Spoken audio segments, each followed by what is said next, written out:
မြန်မာလုပ်ငန်းရှင်ကြီးထိုင်းမှာစီးပွားရေးတရားဝင်လုပ်ဖို့အတွက်ဘာတွေလုပ်မလဲဆိုတာကျွန်တော်အခြေခံအချက်တွေပြောပြပေးသွားမှာဖြစ်ပါတယ်ဗျပထမဆုံးကတော့ကျွန်တော်တို့ဘာလုပ်ငန်းပဲလုပ်မယ်ဖြစ်ဖြစ်ကျွန်တော်တို့ကုမ္ပဏီရှိရပါမယ်ကုမ္ပဏီမှာကျွန်တော်100%ပိုင်ဆိုင်တဲ့ကုမ္ပဏီလုပ်ချင်တယ်ဆိုရင် BOI လမ်းကြောင်းရှိပါတယ်ဒါမှမဟုတ်အခုတော်တော်များများလုပ်နေကြတာတွေက joint venture GV ပါထိုင်း shareholder 51မြန်မာ shareholder foreign shareholder 49%နဲ့လုပ်တာပါဗျအဲ့ဒါပြီးရင်ကျွန်တော်တို့လုပ်ငန်းတွေစလုပ်လို့ရပါပြီ BOI ကကျတော့ကန့်သက်ချက်တွေရှိတယ်ဗျစီးပွားရေးတွေအကုန်လုံးကိုလုပ်ခွင့်မရှိဘူးအစိုးရသတ်မှတ်ထားတဲ့ category မှာပဲလုပ်ခွင့်ရှိရဗျ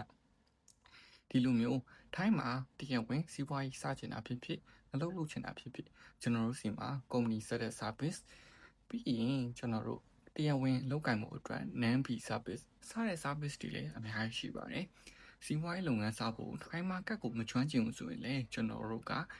စီးပွားရေးအတွက်ကိုအကြံဉာဏ်ပေးပြီးတော့ဒီကိုလုပ်ချင်တဲ့ business idea ကဖြစ်နိုင်လား feasible ဖြစ်လားဆိုတာကို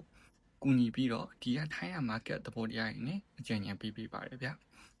ကျွန်တော်ကိုဆက်သွယ်လို့ရပါတယ်ဒါမှမဟုတ်ထိုင်းမှာနေမဲ့ page မှာဆက်သွယ်လို့ရပါတယ်ကျွန်တော်အောင်မြတ်သူပါအားလုံးကိုကျေးဇူးတင်ပါတယ်ဗျ